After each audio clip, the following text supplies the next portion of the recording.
오늘 여러분과 더불어서 함께 살펴보실 우리 하나님의 말씀의 제목은 전능하신 하나님과 믿음의 세계라는 주제를 가지고 여러분과 함께 하나님 말씀 상고해보는 시간 갖도록 하겠습니다. 우리 성경 66권 진리 가운데에는 하나님께서 우리 자녀들에게 믿음을 갖기를 바라고 계십니다. 그럼 이 믿음이라고 하는 것은 하나님을 우리가 올바로 이해하지 못할 때에는 믿음을 가질 수가 없고 믿음이 또 생겨날 수가 없습니다. 그러나 하나님을 올바르게 알고 깨닫고 난 이후에는 모든 믿음의 조상들은 비로소 믿음이라는 것을 갖기 시작했습니다. 기드온과 같은 예를 보더라도 하나님께서 미디안의 그 손에서 이스라엘 백성들을 구원하라고 하니까 제가 어떻게 하겠습니까? 겸양에서 나오는 내용이 아니라 용기 없는, 믿음 없는 마음 가운데서 그런 얘기가 이제 최초에는 내뱉어졌습니다.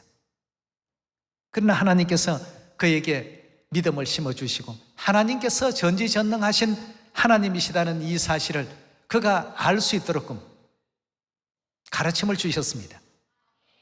우리도 흔히들 하나님 안에 있다, 믿음이 있다, 이런 어떤 내용 등등으로 우리 자신이 하나님을 잘 믿고 있는 줄 알고 있습니다. 그러나 하나님의 어떤 전지전능함을 깨닫지 못하고 이해하지 못한다라고 한다면 믿음을 결단코 가질 수가 없습니다. 우리 입에서만 나가는 믿음일 뿐이지 가슴 속에는 믿음이 전혀 없는 그런 상황이 되고 말 것입니다. 여러분들에게 여러분 하나님에 대한 믿음을 갖고 있습니까? 라고 하면 모든 우리 시온의 가족들이 다 아멘으로 화답할 것입니다. 그러나 그 중에는 하나님을 온전히 영접하고 받아들인 이전의 기도는 그런 어떤 유행의 사람들이 다소 있으리라고 생각이 됩니다. 우리가 하나님을 너무 모르고 있습니다. 하나님을 너무 모르다가 보니까 어떤 일을 부탁을 하거나 어떤 일을 하나님께서 하게 하시면 두려워하고 고사합니다. 처음 모세도 마찬가지였습니다. 이스라엘 백성들을 애굽에서 인도해 내라고 하시니까 주여 제가 어찌 보잘것없는 목동의 입장에서 그 위대한 바로를 대적할 수 있겠습니까? 아시다시피 저는 말도 제대로 못하고 혀도 뻣뻣하지 않습니까? 여러분, 우리 하나님께서 우리에게 어떤 일을 부탁하시고 사명을 주실 때에는 우리가 일을 하라고 사명을 주신 것이 아닙니다. 우리를 통해서 하나님께서 하나님의 일을 하시겠다는 뜻 아니겠습니까? 나를 지으시고 창조하신 그 위대하신 분도 우리 하나님이시고 또 우리에게 영원한 그 천국 세계를 열어주실 분도 하나님이신데 하나님의 어떤 전지전능하신 이 위대하신 힘과 능력과 권능은 깨닫지 못하고 하나님이라는 존재는 그냥 우리 신앙의 대상일 뿐 그 이상도 그 이하도 아닌 전부 하나님을 믿는다, 하나님을 안다라고 하면서도 우리의 어떤 현실 세계 속에서는 전혀 작용하는 어떤 영향력이 없는 그런 어떤 분으로 생각하고 있는 그런 잘못된 그 믿음들, 오늘 이 순간 우리 하나님의 가르침을 통해서 다 우리가 고침받기를 바랍니다. 기드온도 그러했고 모세도 그러했고 욥도 마찬가지였습니다. 욥 같은 사람은 하나님께서 자랑할 만큼 최고로 이렇게 그 믿음을 인정한 사람 아닙니까? 지상의 그 어떤 사람보다도 내 종 욥은 나를 향한 그 믿음은 최고다 말이죠. 그래서 사단이 시험한 것 아니겠습니까? 그랬던 모든 사람들이 뭘 통해서 그 영이 소성함을 잊게 됐냐 하면 하나님의 존재를 올바르게 이해하고 인식하면서부터 달라지기 시작했습니다. 그럼 하나님의 존재를 어떻게 인식했는가? 하나님의 그 위대하심, 그 전지전능하심, 무의 세계에서 유의 세계를 창조하시고 우리가 살고 있는 이 지구도 우리가 살고 있는 이 모든 환경도 전부 하나님께서 창조하셨구나. 하나님에 대한 어떤 전지전능이라는 그 내용이 가슴에 딱 와닿고 일치되는 그 순간부터 믿음이 이제 생겨나기 시작했습니다. 그러니 300명을 가지고 13만 5천을 물리치기도 했고, 또 그 천홍성이었던 여리고성 같은 그런 거대한 성도 하나님의 그 뜻을 의지하고 진행했던 그 결과로서 정복할 수가 있었고, 또 깊고 깊은 홍해도 육지같이 길을 만들어서 건너게 하는 이와 같은 역사도 있었고, 해를 온종일 중천에 붙들어 맨 그와 같은 역사도 만들어내지 않았습니까? 처음부터 모두가 그런 믿음을 가졌던 것은 아닙니다. 내가 이 일을 어떻게 할까? 내가 이 문제를 어떻게 해결하지? 이랬을 때에는 전부 믿음이 생기질 않았습니다. 모든 것에 능력이 있고 모든 것에 전지전능하신 위대하신 하나님께서 나를 지금 돕고 계신다는 이 사실이 확실하게 이해가 되고 확실하게 깨달아지고, 그게 이제 마음에 와닿기 시작하면서부터 모세도 변하기 시작했고, 여호수아도 변하기 시작했고, 기드온도 변하기 시작했고, 욥도 끝내는 뭐라고 했습니까? 무지한 말로 이치를 어둡게 하는 자가 누구냐? 내가 알고 있던 그 하나님에 대한 이치를 누가 이렇게 가렸느냐 말이에요. 하나님에 대한 믿음이 사그러들고 그것이 구름에 가려진 그 순간부터 원망에 가까운 어떤 표현들을 욥기서에 토로한 내용들이 있습니다. 그래서 하나님께서 하나님의 그 위대하심을, 전지전능하심을 깨우쳐 주면서부터 욥은 이제 점점 달라지기 시작했습니다. 아, 그랬지. 이 위대하신 하나님께서 내게 이런 어떤 환경을 만들어 주실 때에는 내가 알지 못하는 구원을 위한 하나님의 또 다른 섭리가 계신다. 나를 위한, 나의 그 영화로운 미래를 위한 우리 하나님의 어떤 계획이 이 속에 있다는 것을 내가 왜 이렇게 잊어버리고 있었는가 말이에요. 이걸 전부 깨닫고 보니까 그제서야 이제 올바른 정신이 돌아오기 시작했습니다. 누가 내 이치를 이렇게 어둡게 만들었냐? 누구긴 누굽니까? 본인이고 자신이었습니다. 자신의 그 심령 속에 하나님의 존재를 완전히 잃어버렸을 때에는 그 믿음 좋던 욥도 그 입에서 거의 원망에 가까운 얘기들이 나왔고, 또 친구들과 그 불평하는 얘기들이 스스럼없이 했습니다. 내가 이 태어난 날을 저주한다. 차라리 죽는 것이 사는 것보다 낫다. 이런 등등의 어떤 수많은 표현을 했습니다만 하나님께서 폭풍 가운데서 욥에게 나타나셔서 하나씩 깨우쳐 주셨습니다. 내가 이 땅에 기초를 놓을 때 너가 어디 있었더냐? 이 지상에 만들어진 모든 피조물들을 보라. 하마의 강력한 그 이빨은 누가 만들었냐 말이야. 타조가 자식에게 대한 어떤 사랑 없이 아무데나 그냥 알을 낳아버리고 제 마음대로 모성애도 없이 돌아다니게 하는 이런 어떤 그 심령이 왜 타조에게 있는지 아느냐? 등등 이제 하나님께서 이 지구가 하늘의 그 허공에 누가 그 매달았는지 너가 아느냐? 또 물을 가늘게 공중에 끌어올려서 구름되어 비를 이루고 땅에 내리게 하는 이런 어떤 그 모든 역사를 누가 만들었냐? 욥 너가 만들었냐? 아니면 이 땅에 있는 가장 위대한 그런 지혜자가 그렇게 만들었냐? 아무도 그렇게 한 자가 없다. 그럼 누가 이 일을 했느냐? 그 일은 전지전능하신 우리 하나님께서 하신 일이다 하는 것을 하나님께서 욥에게 하나하나 세세히 전부 가르쳤습니다. 욥은 지난날에 자기에 대한 생각으로 온통 일관했는데 그때부터 생각을 하나님께로 돌리기 시작했습니다. 하나님을 바라보기 시작했고 하나님을 이제 알아가기 시작했습니다. 그때부터 생겨난 것이 믿음입니다.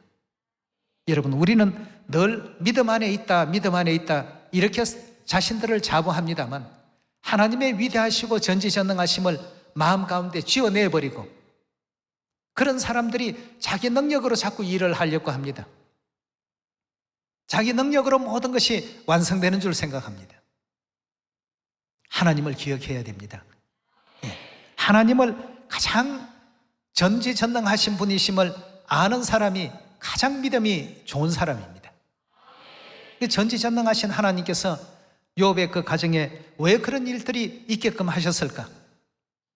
그 이유를 알지 못했던 아내는 남편인 욥에게 하나님을 저주하고 하나님 믿는 일에서 돌아서라, 그렇게까지 아주 강력하게 얘기를 합니다. 하나님의 전지전능함을 모르기 때문이죠.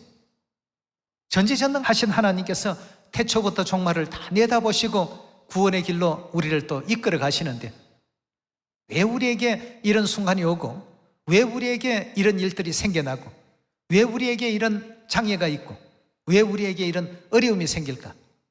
그 장애를 영원한 장애로 하나님께서는 만들지 않습니다. 그 가나안 땅으로 가려는 시점에서 홍해 바다가 이스라엘 민족들에게는 굉장히 큰 장애물이었습니다. 그러나 그 장애를 하나님께서 장애물로 그냥 두셨습니까? 하나님 앞에는 장애물도 장애물이 아닙니다. 아니 그렇습니까? 그것이 길일 뿐이지 하나님께서 홍해에 이렇게 가로막히는 걸 다 뻔히 아시면서 왜 이렇게 홍해로 우리를 인도하셨을까? 하나님에 대한 전지전능함을 깨닫지 못하고 있는 사람은 거기에서 원망이 생기고 불평이 생기고, 하나님에 대한 전지전능함을 모르는 사람들은 늘 모든 생각이 자기에게 꽂혀 있습니다. 내가 불편하고, 내가 힘들고, 내가 배고프고, 내가 고통스럽고, 내가 괴로우니까, 자기에게 꽂혀 있으니까 믿음이라는 것이 어떻습니까? 당연히 떠날 수밖에 없습니다. 그러나 믿음을 가진 사람은 항상 하나님을 생각합니다. 하나님 전지전능하신데 왜 우리가 이런 길로 가도록끔 이렇게 인도하셨을까? 하나님께는 답이 있을 것이다. 믿고 기다려 보니까 길이 있어서 홍해로 인도하신 것 아닙니까? 그러나 하나님을 생각 안 하고 자기 불편만 생각하고 뒤에 애국 군대가 추적하고 앞에 홍해가 가로막고 있으니까 거기에서 막 원망이 나오고 불평이 터지고 가나안 땅에 들어가지도 못한 입장인데 하나님께서는 여기서 다 우리를 죽이시려고 이러시는가 말이죠. 그래서 우리 하나님께서 고린도전서 10장에서 과거의 광야의 그 길을 기억하면서 조상들이 걸었던 그 행보대로 너희는 따르지 말라. 그들은 뭐가 없었습니까? 믿음이 없었습니다. 쉽게 얘기하면. 믿음이 없었다는 건 뭘 의미합니까? 하나님의 전지전능하심을 믿지를 못했습니다. 낮에는 구름기둥, 밤에는 불기둥으로 그들을 계속 인도하시는 역사를 보여주시는데도 믿지 않고 있습니다. 보면서도. 여러분, 가끔은 우리가 우리 속에 있는 우리 믿음을 끄집어내어서 우리 믿음을 다시 한번 닦으시고 재충전해서 저장할 수 있는 신앙이 되어야 되겠습니다. 자, 우리 히브리서 11장 다 같이 한번 열어보시면서 방금 전해드리신 이런 내용을 성경에서 어떻게 가르치고 계시는지 우리 하나님 말씀 안에서 확인해 봅시다. 히브리서 11장 6절입니다. 믿음이 없이는 기쁘시게 못하나니 하나님께 나아가는 자는 반드시 그가 계신 것과 그가 자기를 찾는 자들에게 상 주시는 이심을 믿어야 할지니라 하고 했습니다. 믿음이 없다라고 하는 것은 하나님의 전지전능하심을 믿지를 못하는 것입니다. 하나님의 존재를 망각해버리고 모든 생각의 세계가 자기 자신에게 꽂혀 있을 때 믿음은 절대 그런 환경에서는 자라날 수 없습니다. 하나님의 위대하심과 전지전능하심을 항상 생각할 때 그제서야 비로소 300명을 가지고 13만 5천을 물리칠 수 있는 역사도 일으키고 길이 없는 그 홍해에 하나님께서 길을 만들어 주시기도 하시고 이런 모든 어떤 멋진 환경을 그런 가운데서 만날 수가 있습니다. 그래서 믿음이 없는 사람은 결코 하나님을 기쁘시게 할 수 없다고 되어 있죠. 절대 기쁘시게 할 수 없습니다. 내가 배고프고 내가 목마르고 내가 줄이고 내가 헐벗고 내 앞에 있는 수많은 어떤 장애에만 관심을 갖고 있는데 어찌 전지전능하시고 위대하신 하나님의 그 권능과 그 능력을 올바르게 또 볼 수 있는 여유가 있겠습니까? 그런 사람에게는 결단코 믿음이라는 것이 생겨날 수가 없습니다. 내가 불편하고 내가 배고프고 내가 줄이고 내 앞에 있는 장애물이 우선 급선무인데 어찌 하나님을 바라볼 수 있는 기회가 있고 용기가 있겠습니까? 그래서 믿음이 없이는 하나님을 어떻게 해요? 기쁘시게 못하나니 하나님께 나아가는 자는 반드시 그가 계신 것과 그가 자기를 찾는 자들에게 상 주시는 이심을 믿어야 할지니라. 믿음으로 노아는 아직 보지 못한 일에 경고하심을 받아 경외함으로 방주를 예비하여 그 집을 구원하였다고 했습니다. 이 노아도 자기 입장만 생각했으면 하나님 지금 이 나이에 어떻게 이 방주를 지으라 하십니까? 나는 방주 짓는 기술도 없고 방주를 어떻게 지어야 하는지도 모릅니다. 말씀을 주셔도 제가 이해가 잘 안 됩니다. 그만큼 어마어마한 배를 어떻게 제 힘으로 만들 수 있겠습니까? 자기 입장을 생각했다면 노아는 결코 이 일을 할 수가 없었을 것입니다. 그 당시의 어떤 조성 기술이나 과학적인 어떤 능력으로서는 학자들 견해로는 이 배를 만드는데 40년에서 약 한 120년 정도 걸렸다고 하는 그런 설이 있습니다. 아무튼 그렇게 오랜 시간 걸려서 그것도 수많은 어떤 공덕을 들여야만 할 수 있는 이와 같은 일을 여기에서는 아주 짧고 간단하게 방주를 지었다, 이 한 문장으로 끝을 내고 있습니다만 그 과정을 생각해 보게 된다면 너무나도 어려운 일이었을 것입니다. 그러나 노아는 자기의 그와 같은 어떤 입장을 생각하기에 앞서서 누구를 먼저 생각합니까? 하나님의 전지전능함을 생각합니다. 전지전능하신 하나님께서 왜 내게 이런 일을 부탁을 하시고 하명을 하셨을까? 내가 알지 못하는 미래의 어떤 나를 위한 구원의 어떤 그 역사가 반드시 이 안에 있을 것이다. 주위에 많은 사람들의 따가운 눈총, 또 반대, 회방, 이런 것 전혀 굴하지 아니하고 하나님만 바라보고 그 모든 일들을 진행을 했습니다.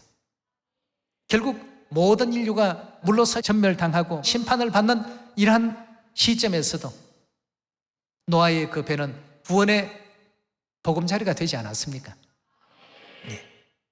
여러분, 이와 같은 사람들이 믿음이 있는 사람들이라고 말할 수 있습니다. 그 다음 8절의 말씀 보시면 믿음으로 아브라함은 부르심을 받을 때 순종하여 장래 기업으로 받을 땅에 나갈새 갈 바를 알지 못하고 나갔더라고 했습니다. 아브라함이 이런 어떤 믿음을 어떻게 가질 수 있었는가? 아브라함은 하나님 전지전능하시다는 사실을 절대적으로 믿고 있었습니다. 그런 어떤 하나님의 위대하시고 전지전능하신 힘을 알고 있기 때문에 이 갈 바를 알지 못하고 무작정 따라 나섰습니다. 하나님, 그래도 내가 어디로 가는지 목적지는 알려주셔야 되지 않습니까? 거기 가서 내가 뭘 하며 살아야 되겠습니까?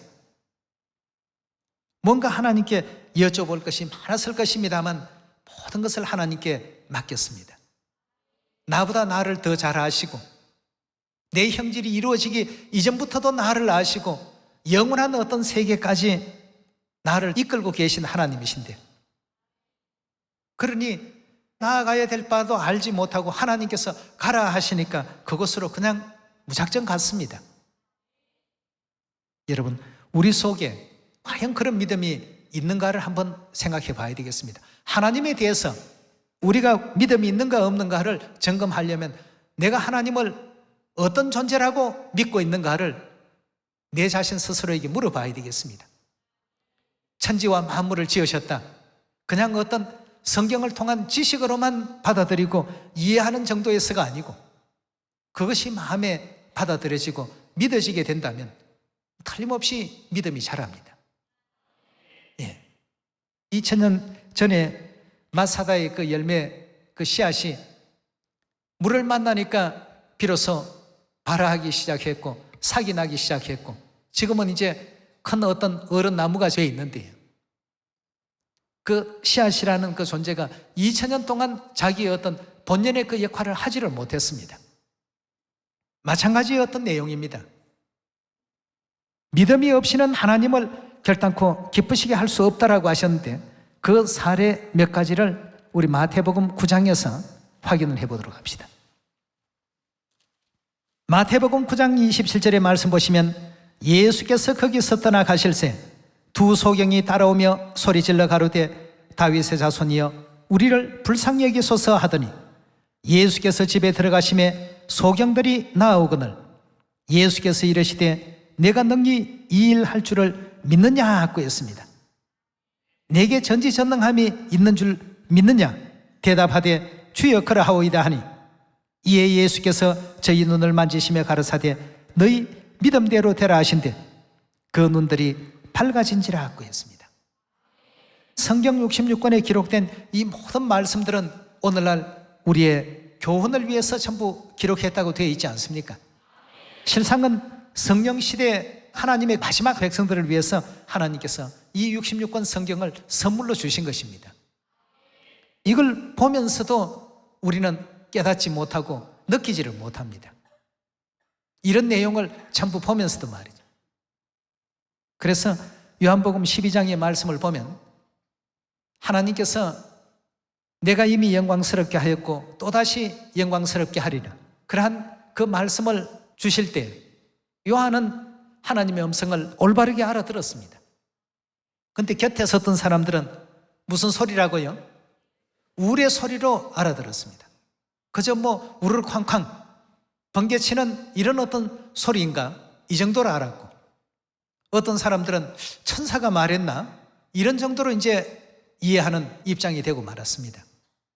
같은 내용을 전해주어도 어떤 사람은 하나님의 음성을 올바르게 바로 알아듣는 사람이 있는가 하면 그러지 못한 사람들도 있습니다. 똑같은 장소에 똑같은 말씀을 똑같은 톤으로 같이 듣고 있는데도 말이죠. 그래서 마태복음 9장에 주신 이 두 소경도 결국 너희 믿음대로 되라고 할 때 그들의 눈이 밝아진 것은 예수님의 전지전능하심을 100% 확신을 하고 그 믿음으로 대했기 때문에 은혜로운 그 결과를 얻게 된 것 아니겠습니까? 우리가 잘 아는 또 혈루증 여인 역시도 마찬가지입니다. 9장 19절의 말씀 보겠습니다. 예수께서 일어나 따라가시며 제자들도 가더니 12해를 혈루증으로 앓은 여자가 예수의 뒤로 와서 그 겉옷가를 만지니 이는 제 마음에 그 겉옷만 만져도 구원을 받겠다 함이라. 예수께서 돌이켜 그를 보시며 가르사대 따라 안심하라 내 믿음이 너를 구원하였다 하시니 여자가 그 시로 구원을 받으니라 하고 했습니다. 결국 여기서도 예수님께서 뭘 지적을 했느냐 하면 내 속에 있는 내 믿음을 내가 보니까 그 정도의 믿음 같으면 이런 은혜가 너에게 충분히 주어질 수 있겠단 말이죠. 내 믿음이 너를 구원하였다 하고 이렇게 말씀을 주셨습니다. 여러분 믿음의 선진들이 걸어갔던 이런 기록들이 왜 성경에 있는가를 잘 한번 보셔야 되겠습니다. 우리도 이런 믿음을 가지라는 뜻 아니겠습니까? 노아와 같은 믿음도 가져야 되겠고 아브라함과 같은 믿음도 가져야 되겠고 구약과 신약에 등장하고 있는 이런 모든 믿음을 우리가 갖게 될 때에 비로소 하나님께서 역사하시는 역사의 어떤 그 권능을 전부 느낄 수가 있습니다. 그렇지 않으면 십자가에 짐을 지고 늘 그냥 힘겹게 가기는 가되 저쪽이 천국이니까 좋은 곳이기는 한가 보다 하고 마지못해서 터벅터벅 걷는 그러다가 보니까 그 시간들이 오래 가면 갈수록 더 괴로움만 쌓입니다. 이 길은 비록 육적으로 바라보면 고단한 길이고 또 십자가의 길이고 어려운 길이긴 하지만 그 속에 있는 영은 말로 참 즐거움의 길이 되어야 되는데 즐거움이기에 앞서서 늘 괴로움만 가중되는 이런 어리석은 그 길을 진행하고 있는 부류도 없잖아 또 있을 수 있습니다. 오늘 이 자리에 계신 우리 시온의 모든 가족들은 전지전능하신 우리 하나님이신데 왜 저렇게 육체를 입고 우리 가운데 거하실까? 전지전능하신 하나님이신데 뭐 70억 전도하는 거 얼마든지 더 쉽게 하실 수도 있는데 왜 이렇게 하실까? 이 우리가 자꾸 깨달아야 되겠습니다.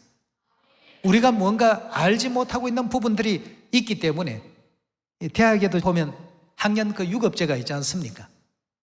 학점을 이수하지 못하면 어떻게 됩니까? 그 학년에서 다시 또 배워야 됩니다. 그렇게 해서 이제 충분히 성급할 수 있겠다 했을 때 다음 학년으로 넘어가듯이 말이죠. 우리 하나님께서도 우리가 뭔가 지금 깨닫지 못하고 있는 상태에 머물러 있기 때문에 시간을 자꾸 주십니다. 한 해 더 해봐라.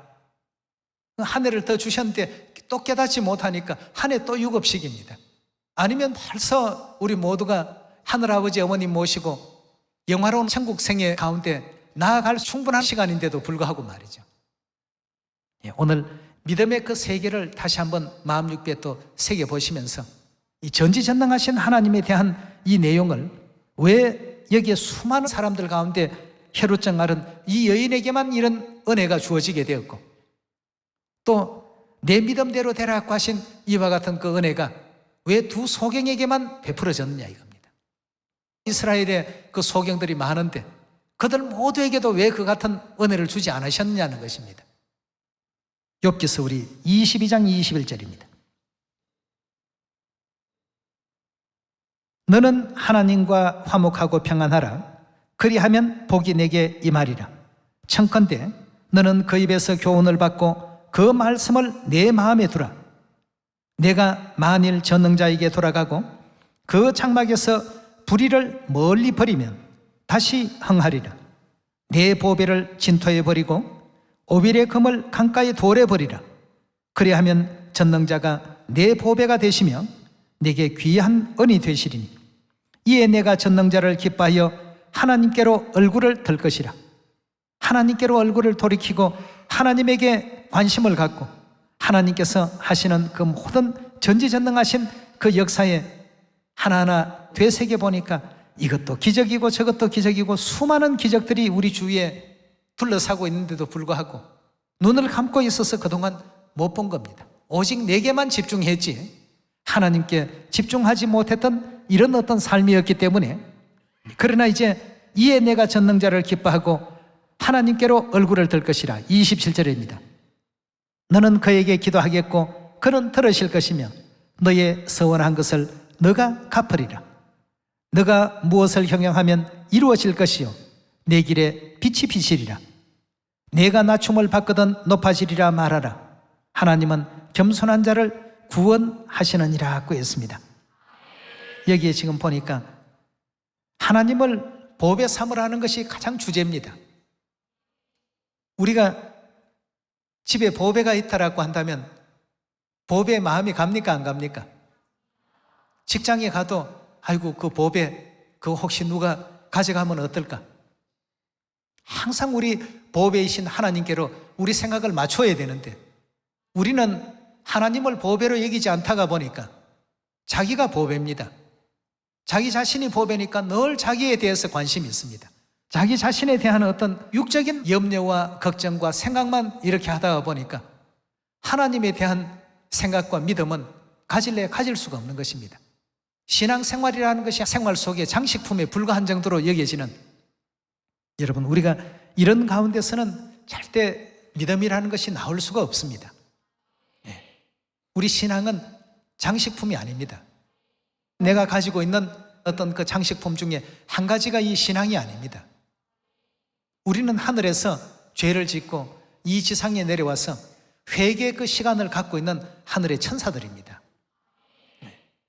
비록 육체의 장막을 입다가 보니까 시간과 공간의 제약을 받고 세월이 흐르면 늙게 되고 모든 몸의 기능이 퇴화되게 되고 그런 옷을 지금 우리가 입고 있습니다. 그러나 이제 이 장막을 벗게 된다면 하늘 아버지 하늘 어머니를 모시고 천상세계에서 세세토록 왕노릇하는 그 영화로운 영광이 우리를 기다리고 있는데 그 영화로운 그 시간보다는 이 땅에서 조금 더 누리고 남들보다 덜 불편하고 이런 것에만 자꾸 이제 집중하다 보니까 하늘의 그 영광도 하늘의 그 영화로움도 다 놓쳐버리는 이런 이제 그 안타까운 입장이 될 수밖에 없습니다. 그래서 하나님을 보배 삼으라고 하는 것은 항상 관심을 어디에 두라고요? 하나님께 두라는 뜻입니다. 하나님 전지전능하신데 왜 우리의 삶 속에 이런 어떤 그 길들을 만들어 놓으셨을까? 얼마든지 하나님께서 그 길을 다 이렇게 헤쳐 주실 수도 있습니다. 부모가 어린아이 걸음마를 시킬 때 엄마가 그냥 안고 이렇게 다녀버리면 아이에게는 제일 편합니다. 원하는 곳으로 엄마가 다 데려다 주니까 말이에요. 그러나 억지로 좀 괴롭더라도 그런 말을 시킵니다. 저기서부터 여기까지 오라고 말이죠. 뒤뚱뒤뚱 하면서 아이고 엄마 힘들어 죽겠는데 나를 좀 안아주면 내가 좀 편할 텐데 안아주진 않고 자꾸만 오라고 이렇게 하실까? 뒤뚱거리면서 걸었던 움직이는 그 힘에 의해서 점점 더 뼈가 단단해지고 근육이 형성이 되고, 그걸 우리 하나님, 우리 영의 부모님은 아십니다. 아셔서 때로는 작은 어떤 장애들도 두게 되고, 또 생활 속에 조금씩의 어떤 불편한 가운데 있는 줄을 아시면서도 그 가운데 놓아두시고 계십니다. 그래서 성경은 우리에게 항상 기뻐하라고 하지 않았습니까? 범사마다 어떻게 하라고요? 감사라고 하지 않습니까? 내 생각만 가지고 내 생각이 꽂히는 곳에는 모든 것을 집중하고, 하나님께서 부탁하신 일은 2차, 3차 뒷전이고, 이렇게 가서는 아니 되겠습니다. 전능하신 우리 하나님께서 주신 모든 내용들은 언제 어디서나 바로 또 시행이 되고 또 집행이 되어야 될 부분 아니겠습니까? 그래서 선지자들은 욥기서를 통해서 주신 말씀과 같이 하나님을 어떻게 해요? 보배 삼으라고 말씀하셨고, 그리하면 내가 무엇을 경영하더라도 다 이루어질 것이다 말이에요. 우주와 만물을 다 창조하신 이가 우리 하나님이시고, 우리 형질을 빚어내신 이도 하나님이시고, 이런 어떤 환경을 만드신 이도 다 하나님이신데 왜 하나님께서 이런 환경을 만들어 주셨을까? 왜 우리가 이 땅에서 기쁨과 즐거움보다도 또 고난과 아픔이 또 많은 일의 삶을 살게 만들어 놓으셨을까? 만약에 그런 것이 없었다면 우리가 영원 세계 생각이나 하겠습니까?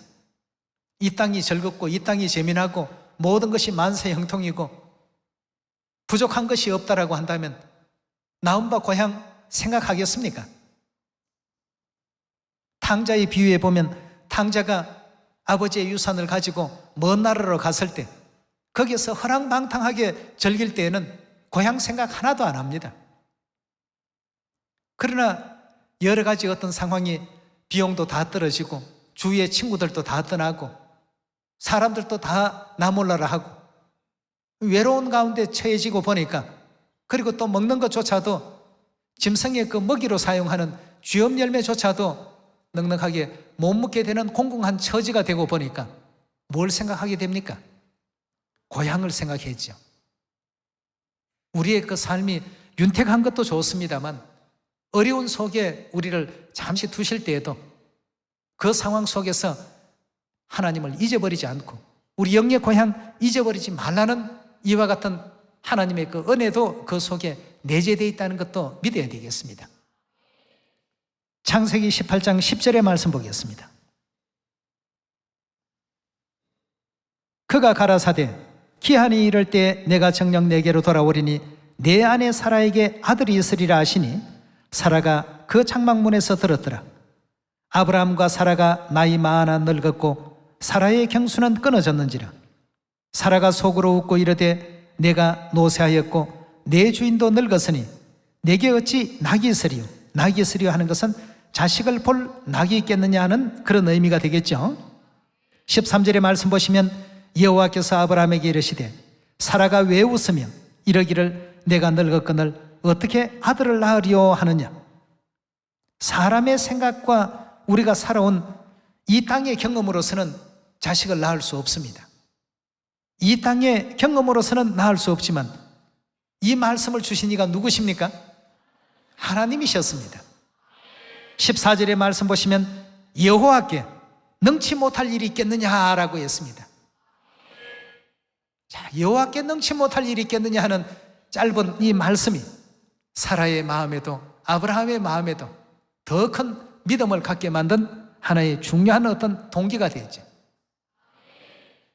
우리도 아버지 하나님, 어머니 하나님께 능치 못할 일이 있겠느냐? 능치 못할 일이 없으십니다. 다 하실 수 있는 이와 같은 입장인데 우리 자녀들을 위해서 하늘의 천사보다도 못한 모습을 가지시고 이 땅에 오셔서 그것이 하늘의 법도이기 때문입니다. 이 땅에 죄인의 감옥 안으로 들어가게 되면 그 감옥 안에는 감옥의 규칙이라는 것이었습니다. 그 규칙을 따르겠다는 이와 같은 서약과 더불어서 이 땅에 오셨기 때문에 또 능치 못함이 없으신데도 하실 수 있는 일도 모든 것을 다 제한당하고 계시는 그런 입장에 있다는 것. 여호와께 능치 못할 일이 있겠냐? 기한이 이를 때 내가 내게로 돌아오리니 사라에게 아들이 있으리라. 사라가 깜짝 놀랐습니다. 두려웠습니다. 능치 못할 일이 없으신 하나님이라는 사실을 정말 잠시 잠깐이지만 우리가 겪어왔던 그 경험을 바탕으로 해서 생각하다가 보니까 잠시 그 문제에 대해서 놓쳐버리게 됐던 것이죠. 사라가 두려워서 성년치 아니하여 가로되 웃지 아니하였나이다. 가라사대 아니라 내가 웃었느니라.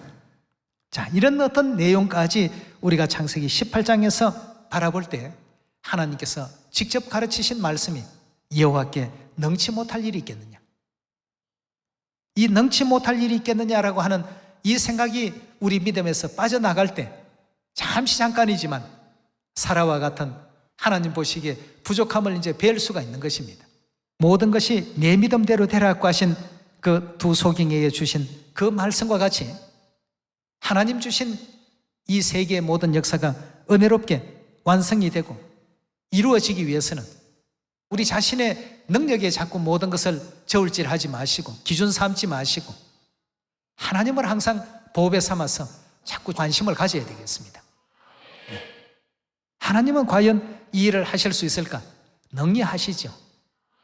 이 지구 우리 하나님 안에서는 통에 한 방울의 물이요 저울추를 좌우할 수 없는 아주 미미한 그런 어떤 먼지 알갱이 하나에 불과한 존재가 이 지구라고 하지 않았습니까? 그 지구 안에 있는 이와 같은 일들은 이 아버지 어머니께서 얼마든지 바다도 육지로 만드실 수가 있고 또 40년간 아무 창고도 없는 가운데서 60만 그 장정들과 거기에 딸린 식솔들 다 40년간 만나라는 양식을 내려서 저들을 또 양육하시고 먹이시고 입히시고 길러오셨다는 이 사실도 우리가 또 잊지 마셔야 되겠습니다. 여러분, 우리가 복음을 하더라도 이런 사실을 믿고 자부심을 갖고 당당히 해야 됩니다. 여러분, 우리는 우리 말을 전하러 가는 게 아닙니다. 내 사상을 전하고 내 어떤 것 소견을 전하는 것이 아니고 우리 하나님께서 인류를 살리기 위한 만국을 소성시키는 약재료가 되리라 하고 했으니까 그런 어떤 영적인 진리의 약을, 새 언약을 전하러 가는 것 아니겠습니까? 그거 다 전해놓으면 그 뒤에는 누가 일하십니까? 하나님께서 다 살게끔 만드십니다. 하나님을 믿고 우리가 해야지 금방 거기에서 어떤 결과물이 없다고 해서 안 되더라, 안 된 게 아닙니다. 되는 겁니다. 되는 과정이거든요. 물이 수증기로 변하려면 99도까지는 눈에 보이지 않습니다. 그 수고가 눈에 보이지 않지만 그러나 1도만 넘어서면 어떻습니까? 그때부터는 우리 눈으로 볼 수 있는 어떤 현상으로 나타나게 되는 것입니다. 우리는 오늘 전도 가서 금방 누가 침례받고 누가 열매 맺고 이렇게 돼야 복음인 줄 아는데요, 많이 전하셔야 됩니다. 많이 전해놓으시고 알려놓으시고 많은 사람들의 그 내리 속에 그들의 그 영혼 속에 아버지 어머님 음성을 들려주는 것이 우리가 해야 될 가장 중요한 어떤 일입니다. 그러면 성령께서 그 마음 가운데 역사하시고 작용하셔서 그것을 더 듣고 싶어하는 사람이 있고 그것을 또 더 좀 깨닫고 싶은 사람이 있고 이렇게 해서 이제 그날 바로 침례받는 사람, 또 오늘 들었지만 일주일 뒤에 침례받는 사람, 오늘 들었지만 한 달 뒤에 침례받는 사람, 여러 유형들이 나올 수가 있는 것이죠. 하나님은 위대하십니다. 하나님은 전지전능하십니다. 그 사실을 알게 될 때 우리는 비로소 믿음이라는 것을 가질 수가 있는 것입니다. 아브라함이 그러했고 노아가 그러했고 모세가 그러했고 기도원이 그러했습니다. 그들이 하나님의 전지전능성을 깨닫기 이전에는 전부가 다 자기중심적인 생각이었습니다. 하나님은 위대하시고 전지전능하시다. 이 사실들을 바르게 또 인식할 때에 또 기도원과 같은 용기가 나올 수 있고, 모세와 같은 담력이 나올 수 있고, 또 노아와 같은 절대적으로 순종하는 믿음이 나올 수 있고, 아브라함과 같은 그런 믿음도 우리가 또 낼 수가 있습니다. 절대 우리를 보배 삼지 말고 하나님을 보배 삼아야 되겠습니다. 내 관심이 항상 하나님께 가 있는 신앙이 될 때에 비로소 믿음의 첫걸음을 이제 내딛기 시작하는 겁니다. 여러분, 우리가 일상을 살면서 우리 생활 속에 하나님을 늘 배제시켜버리고 우리끼리의 관계만 자꾸 중요하게 이렇게 생각하는 것 같습니다. 하나님과 우리의 관계를 중요하게 만들어야 됩니다. 하나님은 언제나 우리에게 있어서 보배가 되어야 되겠습니다. 그리하면 네가 행하는 모든 일들이 어떻게 해요? 다 이루어질 것이고 잘 될 것이라고 했습니다. 그런 축복 우리 한번 받아보지 않겠습니까? 그런 믿음을 우리 마음 가운데 무장해서 또 뭐 이웃 전도든 또 해외 전도든 국내 전도든 가족 전도든 어떤 전도를 하더라도 하나님을 보배 삼고 하는 그 전도에는 좋은 어떤 복음의 결과가 반드시 이루어지게 될 것입니다. 우리 또 군 성도들도 왔으니까 군대 전도, 또 우리 대학생들도 계시니까 대학 전도, 또 이웃 전도, 사거리 전도, 뭐 할 것 없이 어떤 전도의 형태가 되었든 다 이뤄낼 수 있는 복된 또 한 해가 되길 바라겠습니다. 오늘 이 말씀에 은혜 있길 바라면서 말씀하시겠습니다. 감사합니다.